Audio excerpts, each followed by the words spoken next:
Assalamualaikum warahmatullahi wabarakatuh.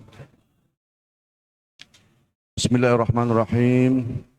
Alhamdulillahilladzi hadana lihadza wa ma kunna linahtadiya laula an hadanallah.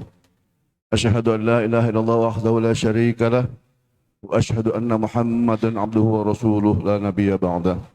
Allahumma salli wa sallim ala sayyidina wa habibina wa syafi'ina wa maulana Muhammadin wa ala alihi wa ashabihi ajma'in. Rabbi israh li sadri wa yassir li amri wa hlul 'uqdatam min lisani yafqahu qawli. Para alim ulama, para asatidz, para hujjaj, para tokoh masyarakat, bapak-bapak, ibu-ibu, jamaah salat subuh di Masjid Agung Al Barakah rahimakumullah. Wabil khusus yang kita hormati dan kita cintai guru kita Bapak Kiai Haji Rahmadin Afif selaku pimpinan Yayasan Fisabilillah dalam keadaan sehat Pak Kiai. Alhamdulillah. Pertama-tama marilah kita panjatkan puji dan syukur kehadirat Allah SWT. Alhamdulillah pada kesempatan pagi yang cerah ini atas izin Allah kita dapat berkumpul di Baitullah, di rumahnya Allah ini dalam rangka kita menunaikan kewajiban kita sholat subuh berjamaah lanjut dengan kajian. Ya, hari ini guru kita sudah hadir, Bapak Kiai Rahmadin Afif, ya, yang akan membahas tentang tema tentang memelihara amanah Allah Subhanahu Wa Taala. Ya. Apa itu amanah? Nanti akan dijelaskan panjang lebar oleh guru kita. Untuk itu, hadirin rahimakumullah, kita buka taklim yang kita cintai ini dengan sama-sama membaca surah Al-Fatihah. Khususnya kita doakan barangkali ada jamaah kita yang masih berbaring sakit atau saudara kita, teman-teman kita, insyaallah asbab Fatihah kita ini Allah sembuhkan. Ala hadhihi niyyah wa kunatin salihah wa ila hadrat Nabi Al-Fatihah. A'udzu minasyaitonir rajim. Bismillahirrahmanirrahim. Alhamdulillahirabbil alamin. Arrahmanir rahim. Maliki yaumiddin. Iyyaka na'budu wa iyyaka nasta'in. Ihdinas siratal mustaqim. Siratal ladzina an'amta 'alaihim ghairil maghdubi 'alaihim waladdallin.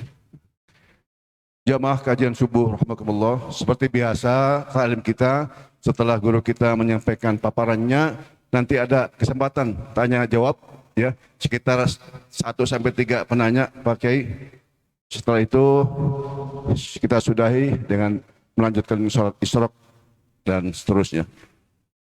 Enggak ada sarapan pagi, tadi sudah sarapannya sahur. Biasanya sarapan pagi Pak Kiai ya sama-sama.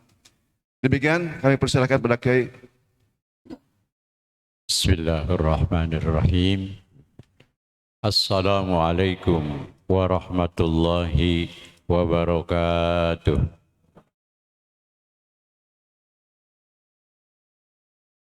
Alhamdulillahilladzi ja'ala ramadhana shahrus siyam wa ja'alallahu siyamana junnatan lil mu'minin. Wassalatu wassalamu ala sayyidina Muhammadin sayyidil mursalin khataman nabiyyin wa ala alihi wa ashabihi ajma'in, amma ba'd.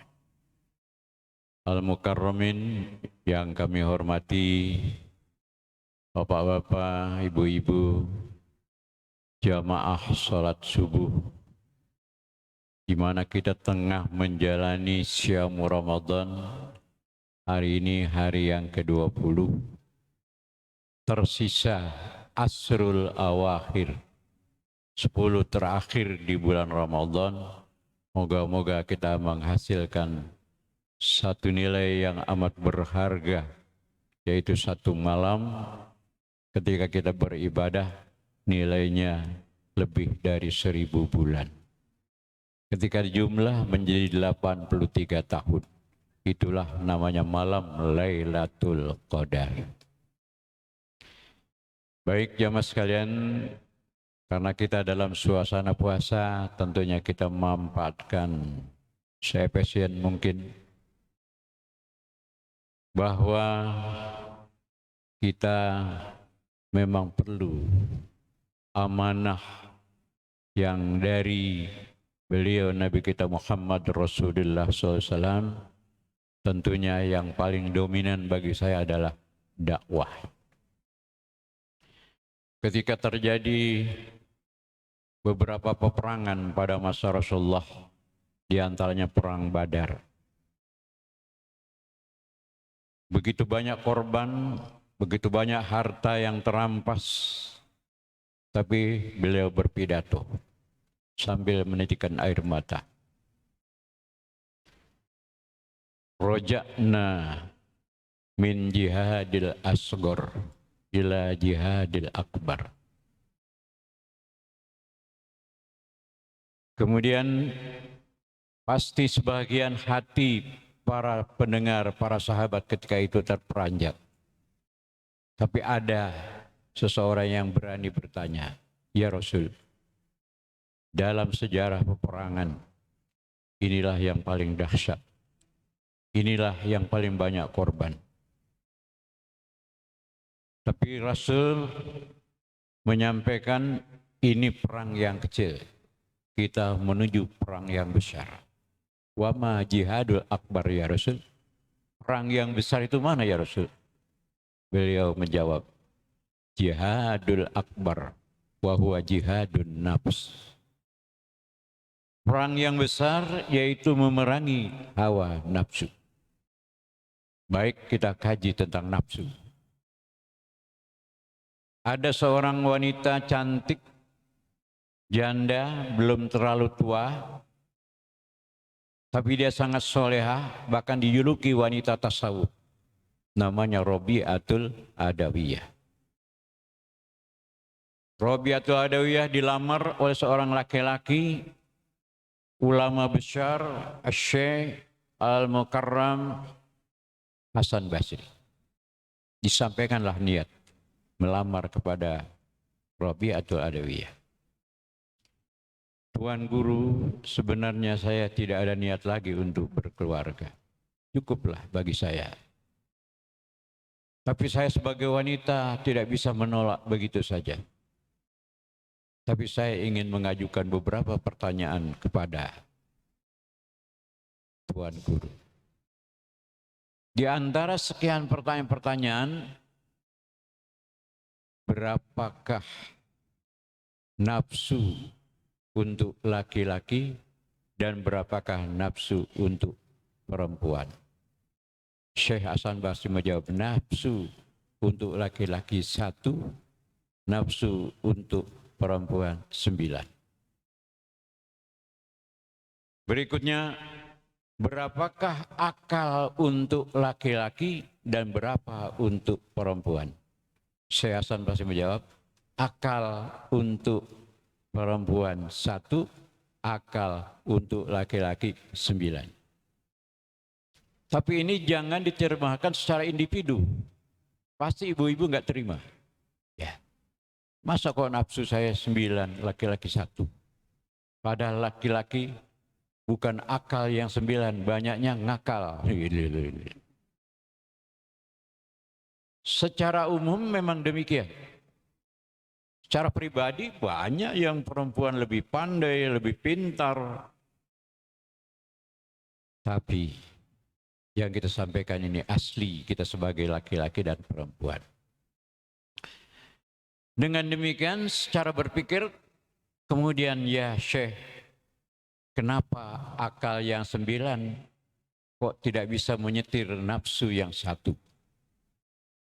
Jadi pertanyaan ini seakan-akan sudahlah, jangan dilanjutkan. Karena itu lamaran beliau dibatalkan. Kemudian nafsu jangan diterjemahkan identik dengan seksual, bukan. Nafsu itu apa? Keinginan yang berada di dalam jiwa kita, banyak keinginan. Mungkin kalau kita kaji perempuan sekarang keinginannya lebih dari 9 kan? Apalagi mau lebaran ini ya. Ganti hordeng, ngecat rumah, belanja daging, lebih. Jamaah yang dimuliakan Allah Subhanahu wa taala. Tapi nafsu dalam Islam ini terbagi 3. ada nafsu ammarah, ada nafsu lawamah, ada nafsu mutmainnah. Nah, jamaah yang Allah. Ini kan awalnya nafsu ammarah ini ketika Siti Zulaiha istri raja menggoda Yusuf alaihi salam. Wa ubarri'un nafsi anna nafsa amaratun lisu illa man rahima rabbi innar rabbi laghafurur rahim.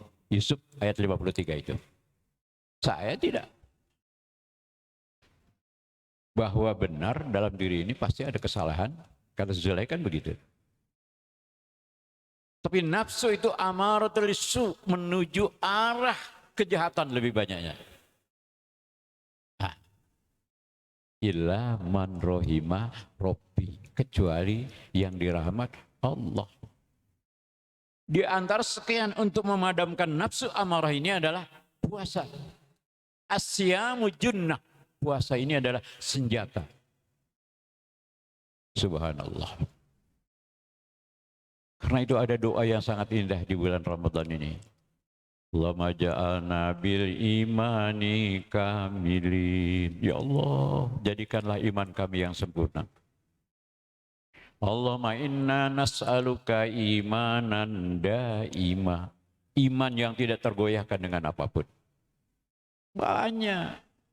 Tergoyahkan dengan harta, dengan jabatan, dengan wanita. Termasuk Rasul kan pernah ketika berdakwah tentang tauhid kepada Allah, Abu Jahal begitu marah, gila si Muhammad. Enak aja dibilang Tuhan satu, nggak kelihatan lagi. Tuhannya orang kafir kan banyak sekali ya, subhanallah. Ini harus dihentikan.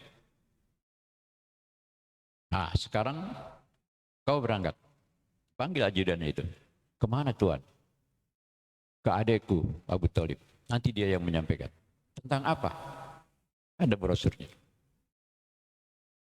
Kemudian Abu Thalib memanggil Nabi Muhammad Rasulullah SAW. Ya Muhammad, sudah hentikan. Pamanmu marah sekali. Ada apa paman? Kamu ditawarin, mau harta yang banyak? Besok diantar sebanyak-banyaknya. Mau wanita-wanita? Untung kita belum ada ya. Pak Ismail belum ada gitu. Mau jabatan tertinggi? Besok dilantik. Nggak perlu ada pilkada lagi daripada menghabiskan biaya seperti judi besar. Itu kemarin calon gubernur berapa pasang di Jawa Barat? Yang kalah itu apa nggak nangis? Apa nggak dimarahin terus tiap hari sama istrinya? Ini langsung dilantik. Paman, biarlah itu hak mereka. Sebenarnya yang saya lakukan ini bukan untuk kepentingan pribadi dan keluarga. Untuk kepentingan seluruhnya, termasuk anak cucu mereka. Kalau mereka mau menawarkan bentuk ini, Paman, andaikan mereka bisa meletakkan bulan dan matahari di pundakku, agar aku meninggalkan misi yang mulia ini, tidak. Saya ingin Islam ini memancar ke seluruh dunia, sampai ke Eropa, sampai ke Asia, sampai ke Karanggar. Wow, gitu ya. Atau kalau tidak, saya siap mati berkalang tanah. Ini baru. Jamaah yang Allah, tidak sedang puasa. Jangan diukur dengan materi. Jangan kayak ngomong si Yosef. Siapa namanya Yosef? Lu yang puasa, gua yang lapar. Bukan ukuran fisik puasa ini, ukuran iman. Kalau ukuran fisik pasti rugi lah. Seorang direktur dia berpuasa dengan iman yang sempurna. Atau mungkin sebaliknya, imannya frekuensinya sangat rendah. Selesai puasa, duduk di kantor, masuk ke ruangannya, berisi Pak, ya silakan, ada apa? Pak, saya diutus membawa ini, mohon ditandatangani Bapak. Baik, saya periksa dulu ya. Begitu periksa-periksa, ini kok kenapa angka berubah? Kok kata-kata kalimat ini mestinya tidak ada? Ini tidak benar. Saya tidak tahu Pak, saya cuma diutus dan diminta untuk disampaikan kepada Bapak. Bapak sudah disiapkan 2 miliar. Antara nafsu mutmainnah dan nafsu ammaratus supra. Ketika frekuensi imannya lemah, 2 miliar. Kapan lagi gue bisa beli villa di puncak? Gue bisa kawin lagi di Sukabumi. Tapi ketika imannya subur, puasanya karena Allah, saudara, jangan coba-coba mempengaruhi saya. Kembali, sampaikan kepada atasan. Kalau ini saya lakukan, Allah Maha melihat saya, saudara. Bahkan andai saya ini diketahui, aib tidak hanya untuk saya, istri saya, anak saya, dan seluruhnya. Yang lebih dahsyat, saudara, malaikat munkar nakir nanti akan mempertanyakan, dan malaikat azab akan menanti siksa. Keluar saudara dari ruangan saya. Selamatlah uang negara, selamatlah uang perusahaan. Dengan apa? Dengan puasa yang sempurna, dengan iman yang sempurna. Alhamdulillah. Jadi puasa ini, subhanallah, jamaah yang Allah subhanahu wa ta'ala. Kita ini kan manusia yang Allah tempatkan sekarang di dunia ini kan hanya sementara. Wa ma hazihil hayatud dunya illa lahun wa la'ib wa inna darul akhirata lahiyal hayawan law kanu ya'lamun. Allah. Itu di dalam surah Al-Ankabut ayat-ayat terakhir. Tidaklah kehidupan dunia ini hanya semacam permainan dan senda gurau. Kalau tidak ada aturan Allah, kita kan sekarang sholat subuh jam 4:30 lah misalnya. Andaikan kita tidak ikuti aturan itu, mungkin bangunnya jam 8. Mungkin yang bangunin ibunya sekalipun, kalau dia belum mau bangun dimarahi. Karena tidak ada aturan Allah. Benar nyanyian Mbak Surip itu, bangun tidurku tidur lagi. Artinya dari itu pergi, yang diikuti nafsunya. Tapi kita diatur dengan aturan Allah. Hidup yang sebenarnya nanti, pada akhirnya kita akan selesai. Inna lillahi wa inna ilaihi raji'un. Aina ma takunu yudrikumul maut walau kuntum fi burujim musayyadah. Di mana saja maut bisa kita jumpai walaupun berada di benteng yang kokoh. Kita sekarang bangsa Indonesia sedang berduka. Kapal selam 402 sampai sekarang belum diketemukan. Kalau tahu itu kan, enggak, gue enggak jadi pergi. Kok kenapa mas? Pokoknya enggak ada.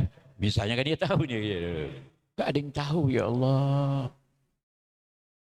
Masih muda-muda, ada yang meninggalkan anak masih bayi baru melahirkan. Nah, secara bahasa dunia kan mengerikan sekali. Tapi bahasa akhirat berbeda. Wa inna darul akhirata lahiyal hayawan. Akhirat itu hidup yang sebenarnya. Takdir tidak ada yang perlu disesali. Kalau dari awak kapal selam itu orang yang soleh, sebelum berangkat dia sholat duha dulu, berdoa. Setelah itu berpamitan dengan kata-kata yang menyuguhkan kepada istrinya. Baju yang dipakai adalah halal, hasil keringat sesuai dengan aturan Allah. Uang saku yang dibawanya halal. melangkah dia kaki kanan, bismillahi tawakkaltu 'alallah, la haula wala quwata illa billah. Dan dia terus, walaupun lisannya tidak berzikir, hatinya selalu berzikir kepada Allah. Ketika terjadi kecelakaan, berapa menit kira-kira menggelepar dalam air, dalam pesawat, dalam kapal itu? Selesai. Tidak ada lagi penderitaan. Ruhnya dijemput oleh malaikat rahmat, dibawa ke Iliyin, ditempatkan di taman surganya Allah Subhanahu wa taala. Itu hidup yang sebenarnya. Kan kita masih ingat kisah Masitoh. Ketika dia menyebut nama Allah dan dilaporkan kepada Firaun. Masitoh, sini. Ya Tuhan, kamu ada kepercayaan Tuhan selain aku. Kalau Masitoh mau berkelit, oh siapa bilang? Tuhan kan memang Tuhan, gitu kan misalnya. Oh, kalau begitu, cari rumah yang paling besar di komplek Keranggan Permai. Aku tambah lagi rumah sama mobil jadi showroom satu lagi. Apakah enggak akan mati? 5 tahun, 10 tahun, 20 tahun paling lama, selesai. Penderitaan yang selama-lamanya. Tapi Masitoh berkata yang hak. Ya Tuhan, memang ada dalam pendapat ajaran yang sebenarnya dalam agama Allah, Tuhan kami hormati, Tuhan kami kebanggakan, tapi Allah berbeda subhanahu wa ta'ala. Kalau begitu, buat kuali canda di muka, campur dengan ramuan yang lebih dahsyat untuk membakar Masitoh dan keluarganya. Suaminya terjun, anak pertama terjun, anak kedua terjun. Masitoh menangis, bicara dengan bayi yang digendongnya, nak, kamu tidak salah apa-apa, kamu tidak punya dosa. Ibu yang salah, kamu jadi korban. Justru Allah membuat satu keistimewaan, bayi yang digendong itu bisa ngomong. Ummi innaki alal haq la khuf wa la tahzan innallaha ma'ana. Mama, jangan takut, jangan ragu, ini membela kebenaran. Mama sudah terjun. Subhanallah. Adakah di kampung kita yang terjun kecuali canda di muka karena menyatakan kebenaran? Katakan yang hak itu hak, yang batil itu batil. Ketika Isra Mi'raj, Nabi mencium harum yang luar biasa. Ya Jibril, seumur hidup saya belum pernah mencium wangi seperti ini. Ini wangian apa ya Jibril? Ya Muhammad, ini wangian harumnya seorang wanita namanya Masitoh yang dibakar oleh Fir'aun ketika itu. Subhanallah. Jadi jamaah makan Allah, marilah kita bersama-sama arahkan nafsu ini kepada nafsu mutmainnah.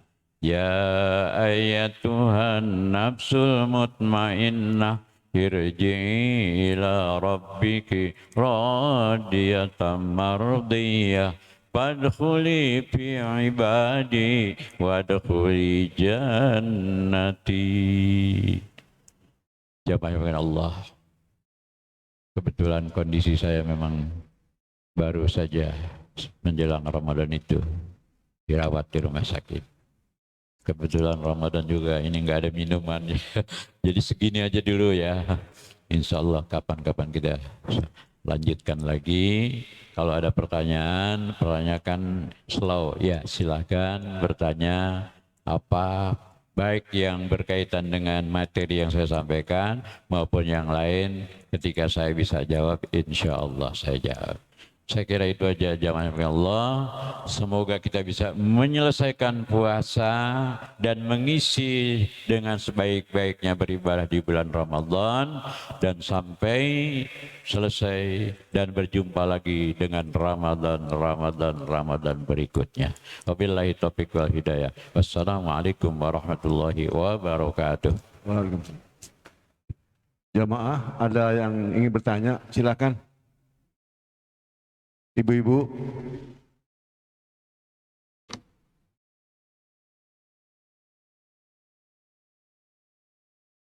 Pak Saiful.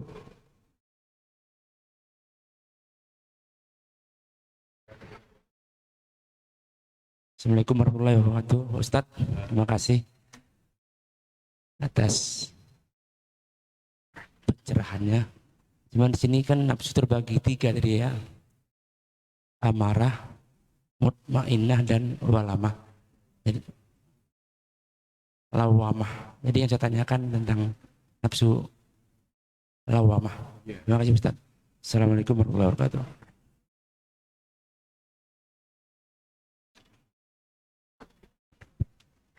Nafsu, ada nafsu ammarah, itu bahasa kita udah marah loh, kan gitu ya.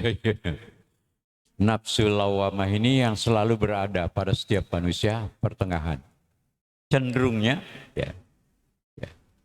Nafsu lawamah merasa bersalah. Nah, itu lawamah. Di dalam surah Al-Fajr, apa itu? Bersumpah dengan hari kiamat. La uqsimu biyaumil qiyamah wa la uqsimu bin nafsil lawamah. Jadi ketika nafsu lawamah ini melihat orang berbuat baik, ya Allah, nyesal saya. Artinya ada penyesalan. Kenapa? Kenapa kok saya enggak berbuat baik kayak dia, tapi belum melakukan? Itu lawamah ya. Ketika melakukan kesalahan, ya Allah, kenapa masa lalu saya melakukan kesalahan-kesalahan? Itu nafsu lawamah. Masih bagus. Tapi kalau nafsu ammarah, ya udah itu paling fatal. Ammar bisu. Nah, jadi tergantung kita ini cenderungnya kemana. Kalau sering dengerin ceramah, ya, hadir di pengajian, teman baik, itu arahnya ke nafsu mutmainnah. Tapi temannya ternyata banyak mempengaruhi. Ya udah ikut gue yang bayarin, ya. Kemana? Beres, gitu kan dia. Nah, ini nafsu. Jadi moga-moga kita cenderung nafsunya nafsu mutmainnah. Ini nggak bisa dikalahkan dengan apapun nafsu mutmainnah ini. Saya sering mengibaratkan kekuatan nafsu yang disertai dengan iman yang sempurna itu, imanan kamilah, diibaratkan besi bisa membangun 70 lantai. Tapi besi masih dikalahkan oleh api. Habis bakar Kang Lastek. Api begitu dahsyat, bisa membakar bangunan semegah apapun, tapi masih dikalahkan oleh air. Air itu kan aslinya sumber kehidupan. Surat Al-Anbiya. Wa ja'alna minal ma'i likulli syai'in hayy. Allah jadikan dari air semua hidup. Tapi ketika air berubah menjadi gelombang tsunami, banjir sejabotabek, berapa banyak korban? Air masih bisa dikalahkan, diserap oleh awan. Awan mendung, dihantam oleh angin.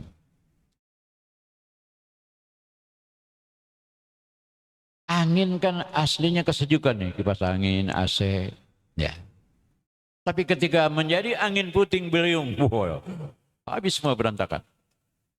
Kecuali makhluk Allah yang namanya gunung, nggak bisa ada yang mengalahkan. Siapa yang mengalahkan gunung? Manusia. Ini hebatnya manusia. Gunung batu sekalipun di sekitar Masjid Nabawi, sekitar Masjid Adil Haram, habis. Jadi yang hebat manusia. Apa kajian kita? Sehebat apapun manusia, dengan kekayaannya sulit bisa dihitung. Rumahnya yang kosong sekalipun dijaga. Pergi keluar dikawal, disambut dilulukan. Tapi manusia bisa dikalahkan oleh nafsu ammarah tadi. Summa radadnahu asfala safilin. Tapi nafsu ammarah tidak bisa mengalahkan nafsu mutmainnah ketika bersama dengan imanan kamilah. Inilah kelebihan nafsu mutmainnah. Barangkali itu. Ya. Ada lagi yang lain, silakan.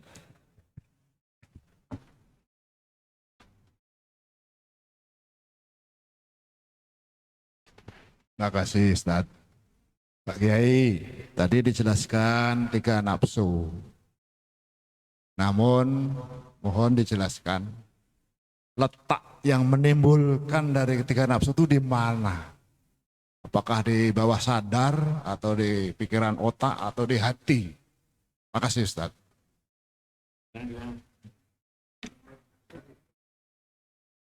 Ya, ada 3 nafsu tadi.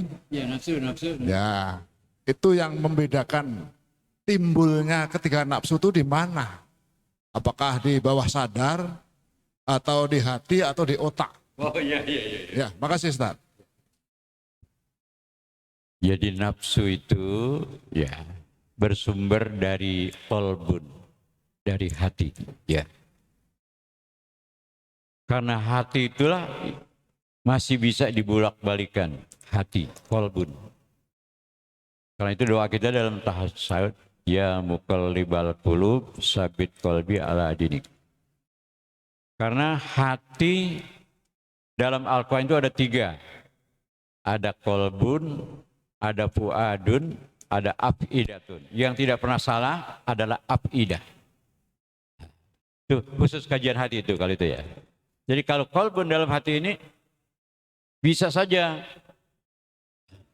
ya Allah, rasa iba. Bisa saja dong, gile loh. Itu hati ya. Qalbun itu bisa begitu. Bisa iba, begitu kasih sayang, begitu renyuh. Bisa saja. Hati ini timbulnya kok. Nah, seperti itu. Kemana arahnya? Tergantung keimanan yang berada di dalam jiwa ini. Saya kira itu Pak ya. Mudah-mudahan karena itu mari kita arahkan.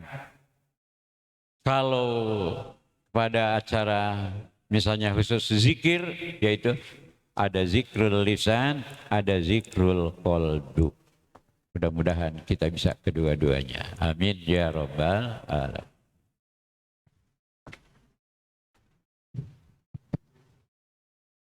Mau tanya, Dengerin Pak, dengerin sana. Ustaz.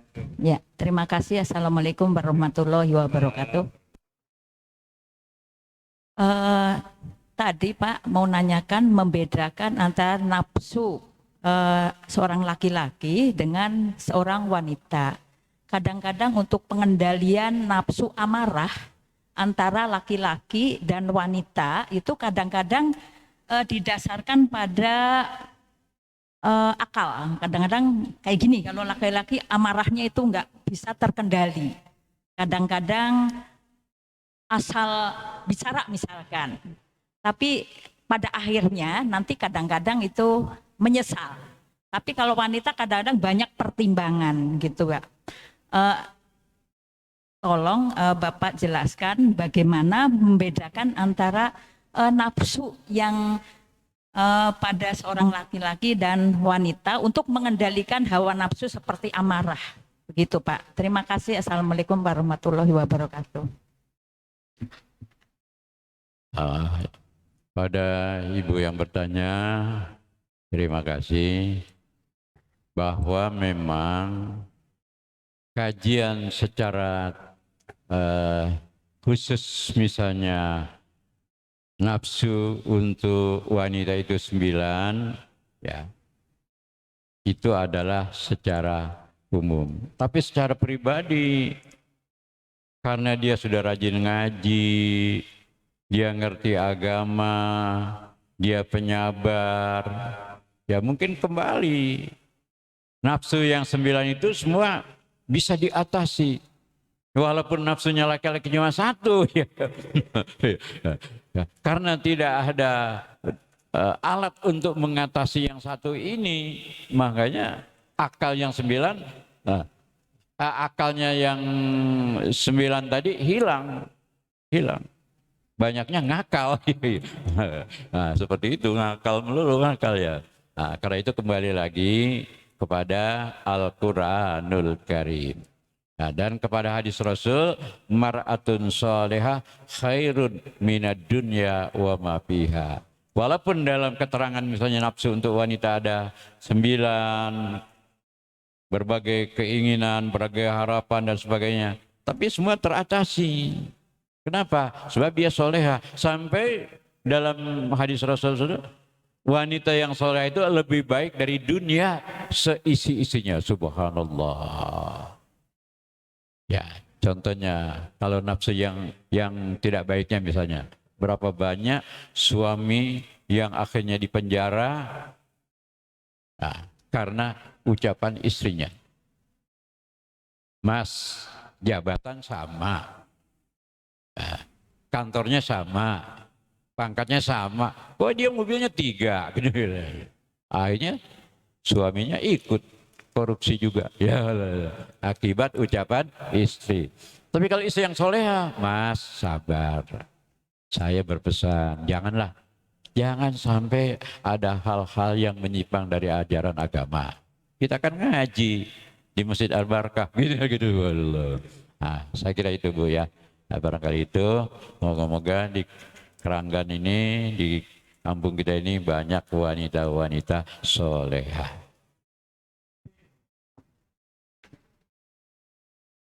Ada lagi Bapak Ibu pertanyaan? Oh, monggo Bu.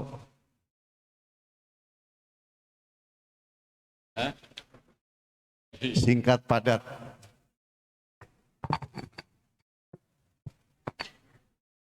Terima kasih. Assalamualaikum warahmatullahi wabarakatuh. Ustadz mau nanya, apakah boleh ibu-ibu beriktikaf di masjid? Itu aja. Terima kasih. Assalamualaikum warahmatullahi wabarakatuh.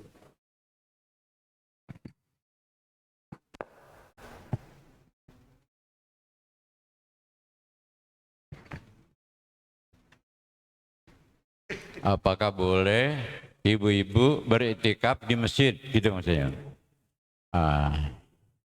Untuk kaum ibu sama halnya dengan sholat. Ya. Tidak ada perintah bagi ibu-ibu sholat ke masjid. Tapi juga tidak ada larangan. Ya sama iktikaf. Tidak ada perintah ibu-ibu untuk beriktikaf di masjid, tapi juga tidak ada larangan. Ya. Jadi boleh beriktikaf. Kenapa? Yang namanya ibu-ibu itu kan banyak pekerjaan rumah. Ada beban anak misalnya kan. Ya kalau perintah, waduh ini mesti iktikaf ke masjid. Anak yang satu nangis, yang satu ini lagi sumeng misalnya gitu ya. Nah, karena itu ketika merasa tidak ada halangan, tidak ada gangguan, nyaman, boleh beriktikaf di masjid. Asal jaga saja. Ya, jaga saja dari hal-hal yang menjadi fitnah. Namanya ada laki-laki, ada perempuan. Boleh Bu, sangat boleh beriktikaf ya. Yang paling utama tentunya ada izin dari suami. Apalagi bersama suami. Suaminya di ruang laki-laki, istrinya di ruang ibu-ibu. Boleh. Tapi kalau tidak ada izin dari suami, alasan apapun, andaikan datang ke masjid bawa uang 1 tas sekalipun, gitu ya. Kalau tidak ada izin suami, tidak boleh. Saya kira itu. Ya. Mungkin cukup atau satu lagi terserah. Iya, masih ada lagi Bapak Ibu pertanyaan? Kalau tidak ada, alhamdulillah Bapak-bapak, Ibu sekalian, alhamdulillah pada pagi yang cerah ini kita telah mengikuti kajian ya, itu yang bertemakan menjaga amanah Allah SWT.